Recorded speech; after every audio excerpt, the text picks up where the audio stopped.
gentlemen, it's the Big Jiu-Jitsu Show. Remember the Pod Bros Podcast Network. Don't forget, go to podbros.com. Find some of these other podcasts that will not make you laugh or tell you about MMA or Brazilian Jiu-Jitsu or just life in general, like we do. And don't forget, go to bigjujitsu.com. Check out some of these patches and T-shirts we've got. And don't forget, hey, go to iTunes because we're currently still doing that 25 positive reviews. And then we're going to be giving away a Show Your World to one lucky winner. We'll even do a video so you know that we didn't just make it up, right? I'm Rob. I'm Devon.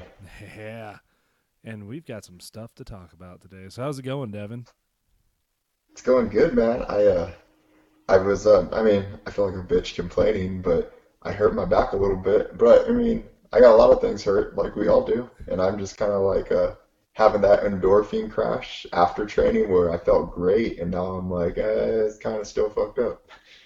Yeah, you're just kind of just coming off the high. You're like, oh, I'm feeling good. And then you like wake up the next day and you feel like shit because you can't even roll out of bed. That's what it's going to be like. I'm definitely not looking forward to tomorrow to when I wake up and the ibuprofens and naproxen are just not working anymore. Yeah, it's right now I'm dealing with like a shin injury from I think I injured it back in Germany, sparring with Toby. And just barely tapping it is causing me a lot of pain.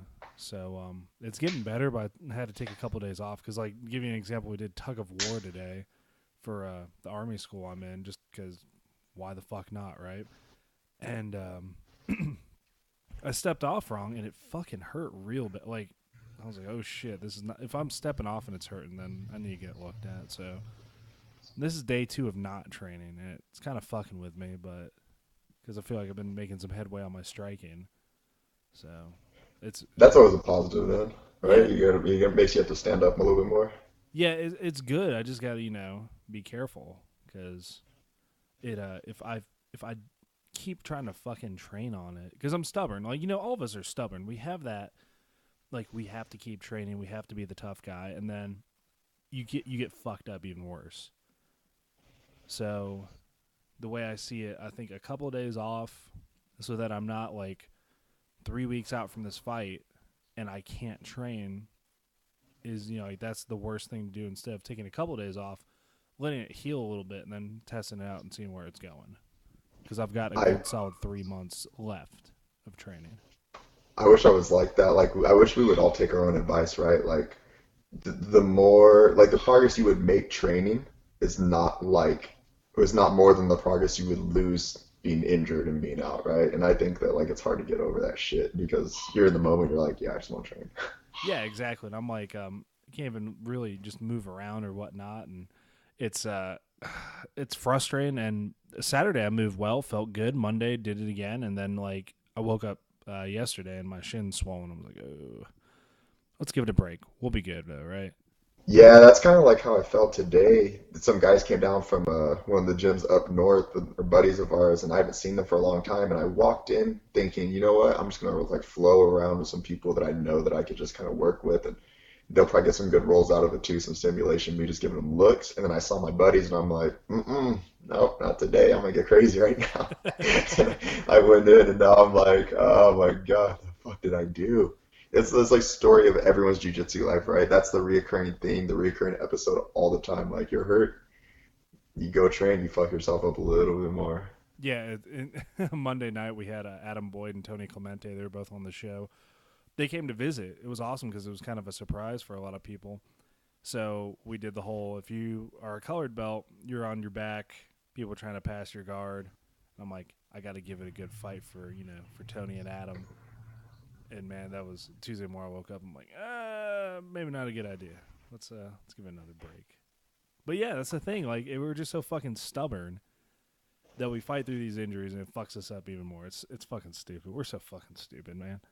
Can't even deal with I it. was I was getting retarded today. I was going like my back's hurt and I'm all trying to go upside down. I'm scrambling like crazy. I'm like cartwheeling over people's guards and shit. I'm doing stupid stuff like just turning into like a almost like dumb version of Leandro Lo, like the dumb version of him. That's pretty much what I was doing. Man. So we got some shit coming up here next weekend. It's actually UFC 200 is happening next weekend. So this is going to be pretty awesome. And we've got some holy shit, we got some good fights. I'm going through it again. So there's a lot of people fighting that shit, man. I'm just going to throw it out there right now. I think it's probably going to be one of the better cards. It might even be the best card we've ever seen, honestly. I think so. I think it was like fate that Conor McGregor didn't end up on it. Because let's be honest, I mean, I'm a huge Conor McGregor fan, but the fact that he's not on it has made this card 10 times better. Yeah, absolutely. Because now all we got to focus on are like the fights instead of what is it? Conor McGregor trying to peddle his kind of I want to fight Nate Diaz, dude. Let's worry about that shit somewhere else. We've got a stat card and let's keep focusing on it. So like, I'm looking at right now, even the preliminary card that's on UFC Fight Pass. Just throwing it out there. We've got like Jim Miller versus Takanori Gomi. I mean, granted, Gomi hasn't fought in forever. I mean, he's been around a long time too. Gegard Mousasi, Thiago Santos, and then Diego Sanchez versus Joe Lozon. And it really surprises me that Joe Lozon is not just on the preliminary card that's on Fox Sports, but he's on the preliminary card that's on UFC Fight Pass. So he's like not, you have the main event, then you have Fox Sports prelims, and then you have like, you're going to watch them online. Joe Lozon's on the fucking online prelims. That kind of hurts me a little bit. It does hurt me a little bit too because he's always in good fights, but I guess it's a little mix of them not treating him right, mixed with it's just such a crazy card, right? This is probably, I mean, they say this a lot, and I'm not one to even like jump on the UFC bandwagon when they do this, but it really is a huge card. Brock Lesnar's on there. Who else is on there? Aldo and Edgar, obviously the main event. John Jones and Daniel Cormier. It's crazy. Misha Tate and Amanda Nunes, like it's gonna be crazy. Like Takanori Gomi though, I'm pulling it up. Oh shit, when was the last time he fought? Because that kind of just like interests me. He lost to Joe Lozon July 25th, 2015. So I guess this is going to be like, wow, it's going to be exactly a year since he fought. So it's going to be interesting. Gomi's a cool matchup too because he's kind of like the same way as Lozon is. Like he might lose every other fight or every 2 fights he might lose, but on any given night he can go beat somebody. You know what I mean? He's kind of that guy where he can come in and it might be his night. He's going to finish. You can be world champion and still lose to him. Yeah, he's very hit or miss, but I still like, I'm a huge Pride FC fan, so I'll always pull for the Pride fighting guys just cuz, man, like, there's always going to be that nostalgia, and I've always got the like soft place in my heart for these guys, but I hate seeing Gomi lose. I hate seeing Vanderlei Silva lose. I hate I just don't like it, but he is a guy you cannot sleep on. He can actually finish that fight very easily. So let's look at the preliminary card, the one's on Fox Sports 1. I swear to God I can talk. We got Sage Northcutt, who's actually picked up a spot. So we got Sage Northcutt versus Enrique Marin. And, dude, Sage been talking some shit about that last fight he had.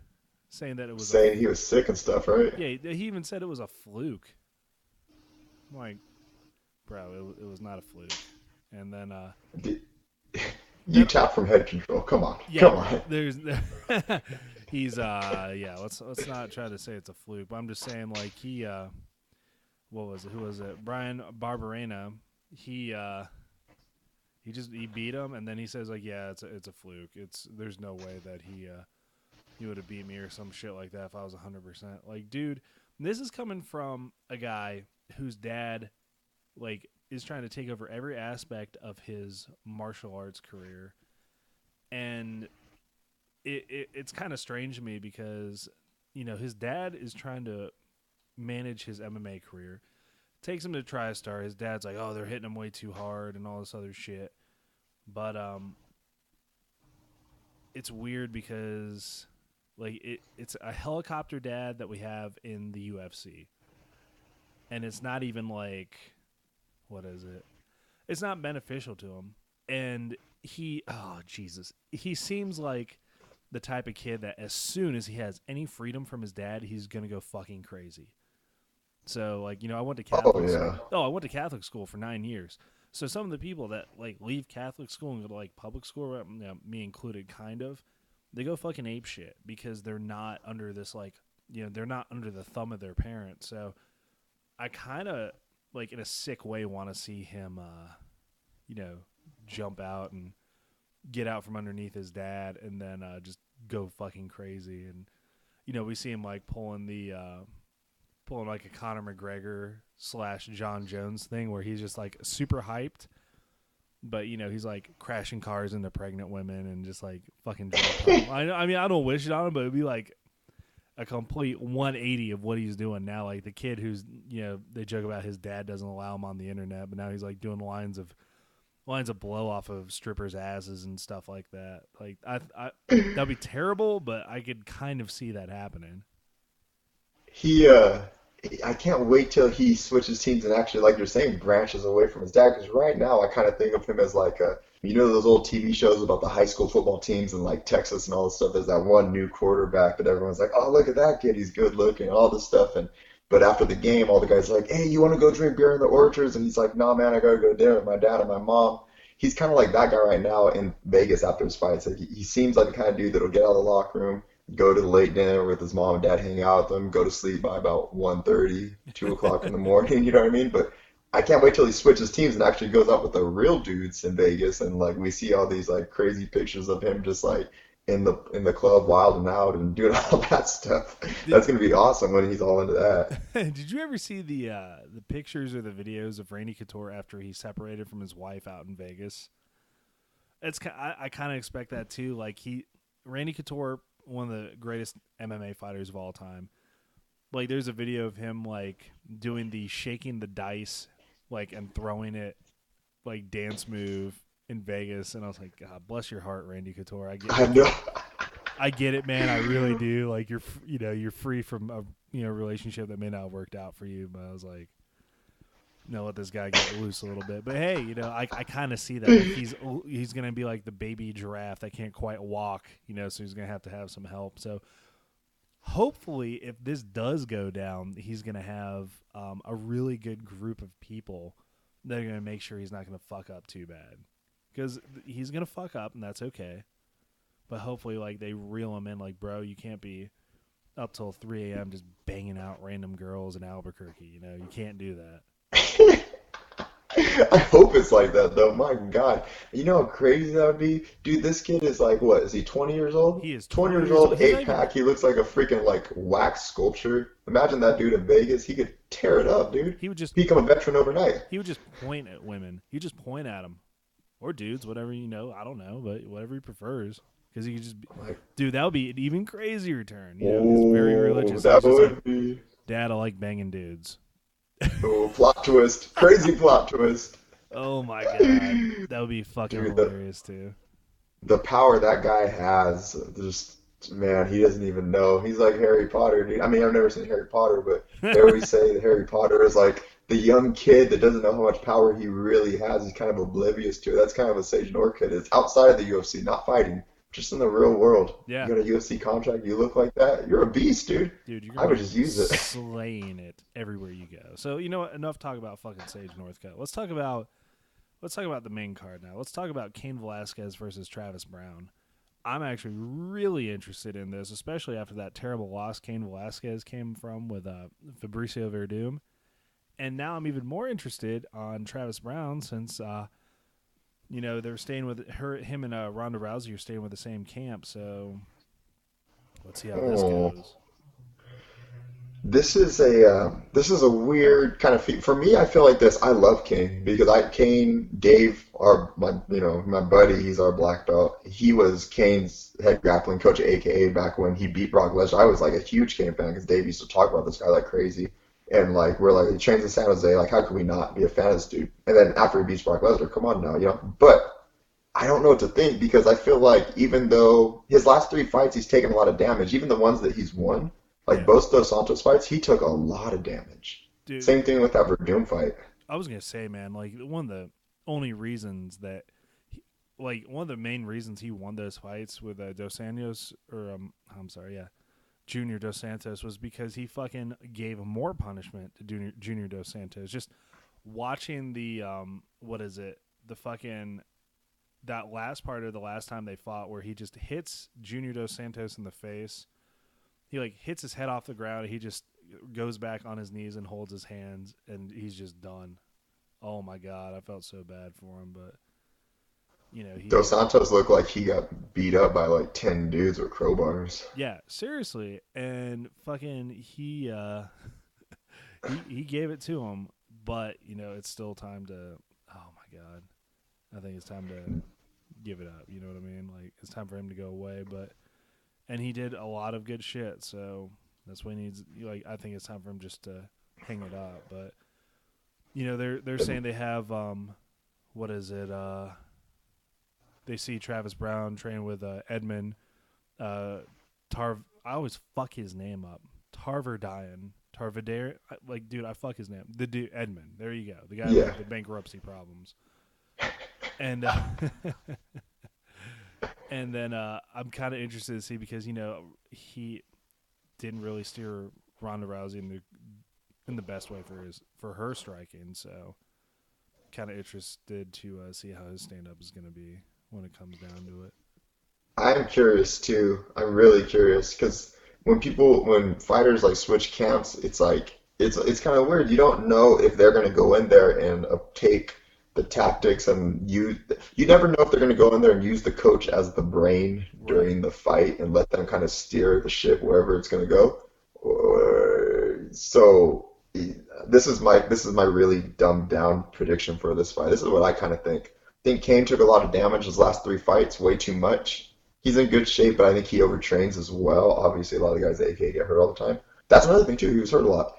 Travis Brown, this is just my thing. He's gonna be fighting in front of a new girlfriend. Him and Ronda Rousey. You know what I mean? Like I don't think he want to lose in front of his lady. I'm gonna give the advantage for him just off of that alone. Yeah, he doesn't want to lose in front of her, so that's gonna. That's the worst. That'd be the worst, dude. There's nothing worse than that. Nope. All right, so let's get Jose Aldo versus Frankie Edgar. This is something that should have happened a long time ago, in my opinion. And I mean, they're both still like Frankie Edgar right now. I think Frankie Edgar should have the chance to fight Conor McGregor for the title. I think Jose Aldo is just going to kind of stand in the way first. So I'm actually thinking Frankie Edgar's got this fight. It's exactly what I was thinking. I think Aldo's body is done. I think he's fought for too long. I think he's been hurt too many times. I think it was just a bunch of things adding up to where each fight was getting harder and harder. And he's been in pretty much nothing but wars, other than when he knocked out Chad Mendes. Yeah. Even the fights that he's winning, his body's taking a lot of trauma. So, and Edgar has been good. You know what I mean? Even with the layoffs, he's fresh. He's been beating people up. So, yeah, he's been good. Big Edgar as well. All right, so let's go to the next one. Miesha Tate versus Amanda Nunes. Got Miesha in this one. Yeah, I got Miesha. I love Miesha. She's fucking gorgeous. She is fucking giving it to people. So I'm excited to see Miesha win, hopefully. So let's go to the fight that's probably, like, I think the most talked about. I've heard, like, Stipe said Brock Lesnar's going to win. I say Mark Hunt's going to win. Because if Mark Hunt can knock out fucking Roy Nelson, Fabricio Verdum couldn't even finish Roy Nelson. I'm just throwing that out there. And Mark Hunt just knocks him out. I think Mark Hunt is going to fucking knock out Brock Lesnar. Oh yeah. Oh yeah. Look at Brock when he was in his prime. He would get hit and he didn't really have a chin entirely, So imagine him now, 3 years out of the game, 4 years out of the game, something like that. It's gonna be like that's a hell of a fight to come back to. Heck yeah. And then finally, the main event: Daniel Cormier versus John Jones. I got John Jones by murder. I don't know, man. He didn't look that good in his last fight, though. No, he looked terrible. He did look terrible. He did. That time off, man. Like, John Jones is super talented. Regardless of what you say, regardless, of his track record of, like, wrecking Bentleys when he's drunk and all this other shit, right? He's fucking talented. And I don't know, like, if he's taking it seriously, I think he's fine. Like, what's funny was when he fought Gustafsson, he said, I shouldn't have won that fight. I didn't take training seriously at all. That was a war. That was a fucking war that they both had. So, if John Jones takes this seriously and kind of stays focused and just doesn't change what he's been doing, but goes back to the old school way of doing it, he'll be fine. But I'm kind of interested to see what happens. Another plot twist too is that Cormier does have Kane for this training camp. So I mean, he's got a really good training partner with him right now, which he didn't have him the first time. That's true, he did. And I mean, the thing is too, like, um, John Jones was taking Cormier down at will during that last part of the fight. He like picked him up, put him down, let him get back up, put him down, let him get back up. He just did it over and over again. That's insane. So it really is shaping up to be probably one of the best fight cards ever. So where's it going to be? T-Mobile Arena in where the fuck is it? Las Vegas, Las Las Vegas, Vegas. Nevada. Yep, that is which opened in April 2016. Wow, that's going to be good. So It's gonna be insane. All the it's promotion for it and everything. My God. they're really putting a lot of effort into it. I'm really excited. So this brings me our next thing I wanted to talk about was so just recently you've heard of the Gracie Nationals banning the Donkey Guard in their competition, right? I didn't know they were banning it, but I mean, I kind of have my thoughts on it a little bit. Well, I want to hear your thoughts on it, and I'll tell you my thoughts too. All right, so these are my thoughts on it, and I'll give a specific answer. I want to say first off, I'm all for creativity and anything and being open and broad. Okay, I don't think it's the best idea to play the donkey guard. I think it looks like it was made up just to be. I don't think it was made up with the right intentions. I think it was made up to kind of be like play around a little bit, but there's one person that's found a great way to use it. Obviously, Jeff Glover, but Jeff Glover's one in a million. So I don't think they should ban it, but I will say this: if you're playing it, I feel like you're a tool a little bit, just a little bit, in my opinion. Now, if you can do it effectively, absolutely, I say go for it. Oh yeah, yeah, for sure. You win, you win. So Rose Gracie. So let me back this up. Jeremy Hastings posted up his conversation he had with Rose Gracie, and the reason why he talked to Rose was he was pointed in her direction because she's the one who comes up with the rules for the Gracie Nationals. And if you have a question about what is it, the rule set, you obviously should go to the person who comes up with the rules. So Jeremy sent her a message, and I'm going to read it just so our listeners can get caught up to it. So here it goes. Hello, Rose. My name is Jeremy. I've been trained Brazilian Jiu-Jitsu for 8 years and consider it my passion in life. I'm a brown belt, an instructor, and a professional competitor. I just wanted to inform you that I will be advocating a boycott of your tournaments due to your decision to ban the use of donkey guard under the guise of it not being applicable for self-defense. If that were really the case, you should be banning the use of several other types of guards and moves people use, such as spider guard, inverted guard, and De La Hiva, just to name a few. Your tournaments are not held with rules that allow for striking, so why would you suddenly ban one guard simply because you could hypothetically kick the person? As silly as it may appear, it is a strategic set up that puts you in position for all kinds of leg locks when used correctly. I feel like if old school players don't like other people using donkey guard, then they should find a way to actually beat/pass it, rather than simply banning everyone from using it. If it is really ineffective and unrealistic as you claim, then you should have no problem beating it under the rule sets of your own tournaments. Jiu-Jitsu is an art as much as it is a self-defense and a sport, and part of that means it allows for each person to find their own creative ways of doing things. All banning donkey guard is doing is hindering the growth and evolution of the sport while also restricting the creative freedom of its athletes. So for that reason, I cannot stand by your decision to ban the move, and will advise others to not support Gracie tournaments either. This has already created a PR mess for your brand since the news has been brought to light that will likely only get worse. I think it would be wise of you to reconsider the regulations of your competitions. And that actually came across as pretty professional in my opinion.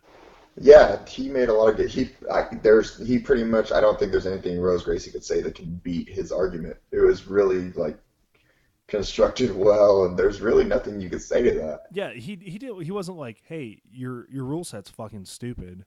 Please let me do Donkey Guard. It was like a straight up, if you're gonna ban something because it's not applicable to self defense, then you really need to get rid like Spider Guard.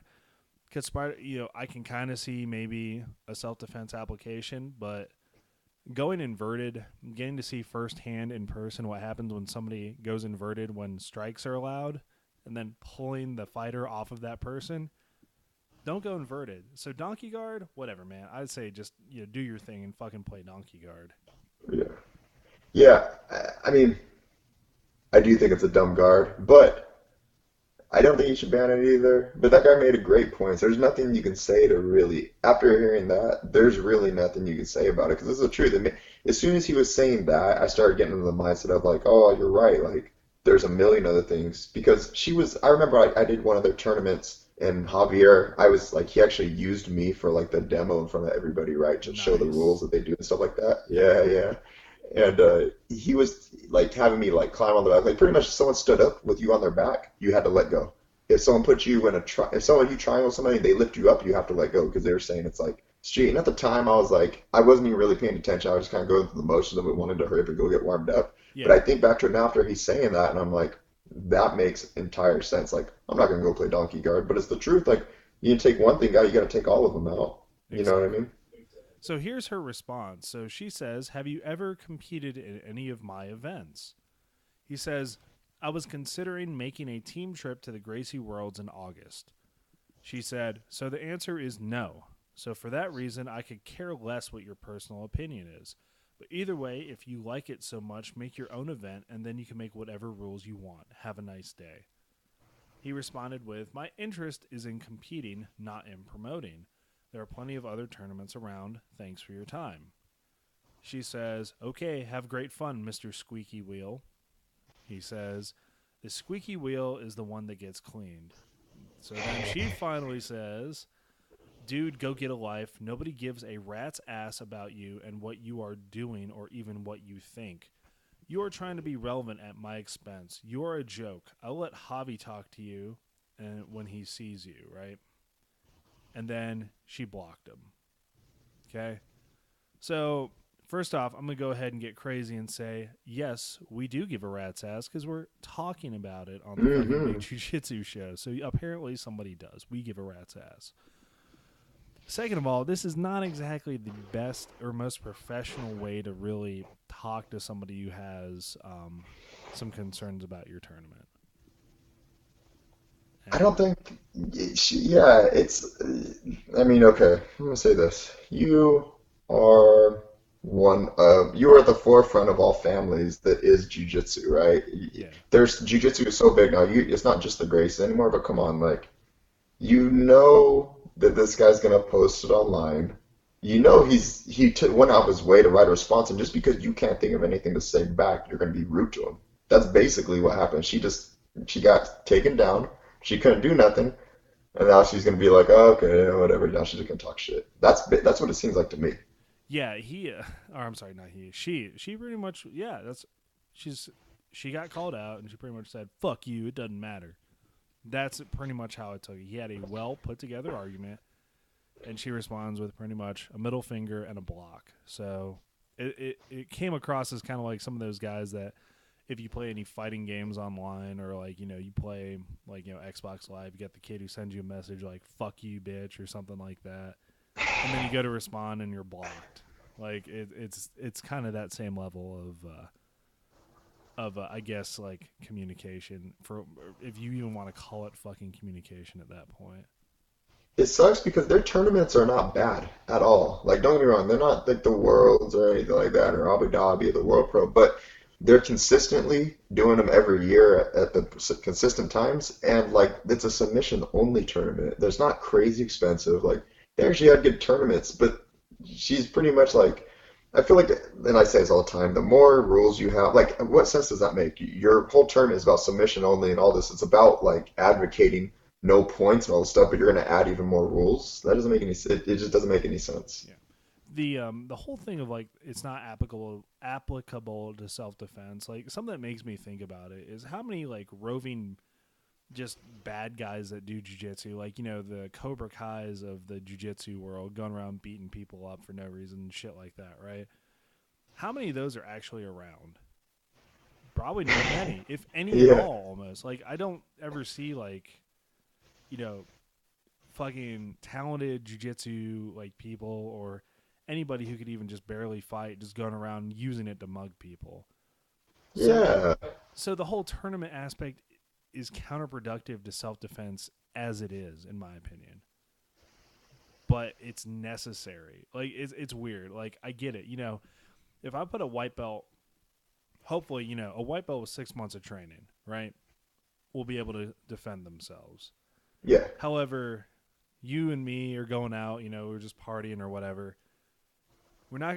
The chances of us running into 2 purple belts that just want to fight for no reason are not very good. Like, I don't think that shit's gonna happen. So, basing a tournament around self-defense, like, you're gonna need to change it. Then you're gonna need to do like kata almost. Kata competition showing like, oh, this is a throw. This is how I do this move, and then let the judges kind of base it on that. Be like, oh, you got 10 points because this key lock was performed perfectly and all this other shit. That's the only way a tournament is going to be applicable for self-defense. Yeah, she's basically using it as a facade to be like, I don't like that guard. I'm gonna completely ban it because I have the power. Like, Yeah, that's really what it is. it's bullshit. I want to see like this crazy shit. That's why I like watching like submission only tournaments, because people come up with some of the wildest shit, and I want to see it. I want to see how crazy the whole argument between sports and self defense. It's fucking it's beaten to death. We can It go is over beaten that. to death. Yeah, we could spend a whole nother hour talking about the differences of it, right? Right now, we're talking about a tournament where 2 people are willfully competing against each other in a sport, because it is a sport, because there are rules, and that's it. That's it. We, that's really, we were talking about this actually, not this specific thing, but kind of like some along the same lines. We were talking about the 50-50 earlier and all this stuff, and like we were saying how like, man, it's annoying that there's rules on certain positions, kind of like they're banning that position, and it's like the way they ban heel hooks and the IBJJF kind of thing, right? Like there's certain positions you can get away from because of whatever, because they don't want to do heel hooks for whatever, bullshit reason. I don't know.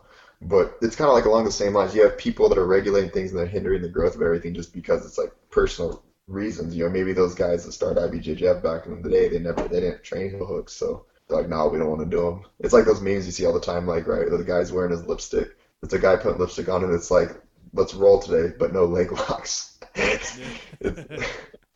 I think they're important, and I think if you're not teaching leg locks, or at least having some form of like conversation about it with your students, and you're doing them a disservice. Like I told my guys, when you reach the point where you can do more than just a straight ankle lock, it isn't going to be magic. Your fucking heel hooks, toe holds and stuff. You have to train those early, but maybe for like rolling, white belts, no heel hooks, no toe holds, no nothing, just straight ankle locks. That's cool, but not showing them because it's it's not legal IBJJF or IBJJF wise. Dude, it's a fucking weak excuse, in my opinion. And, I'll probably get some shit for that, and that's okay. But if you want to preach it as being a self-defense, self-defense martial art, you got to give them all the options. Because what happens if they fall on their back and the dude just gives them a foot? You better, twist their knee so it goes backwards. Yeah, for real, seriously. End it. That's what it's about. It's fucking ending the fight. And if you want to compete, it's about competing. There's just so much room for it. Like I said, I don't want to jump on that because we're going to go for another hour talking about the differences between fucking the self-defense and the sport aspect of jiu-jitsu. Crazy shit, man. But so before we head out, you got anything you want to pass on to? We got to try to get McKenzie Dern on here too. Apparently, so somebody posted up a video on Reddit. I'm sorry I don't have the person's name right now.